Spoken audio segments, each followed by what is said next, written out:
Swiss தமிழர் இல்லம் அனைத்துலக ரீதியாக நடத்தும் தமிழீழ கிண்ணத்துக்கான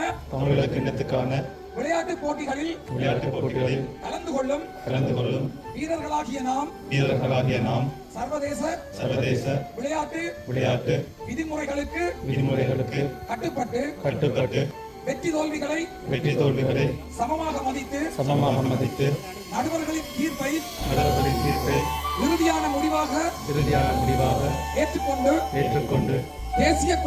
தேசிய கொடிக்கு மதிப்பளித்து மாவீரர்களுக்கு வணக்கம் செலுத்தி விளையாட்டின் ஒழுக்கத்தையும் கண்ணியத்தையும் பேணி போட்டிகளில் நேர்மையுடனும் விளையாட்டு உணர்வுடனும் பங்கேற்போம் என ஒலிம்பிக் தீபத்தின் முன்பாக நின்று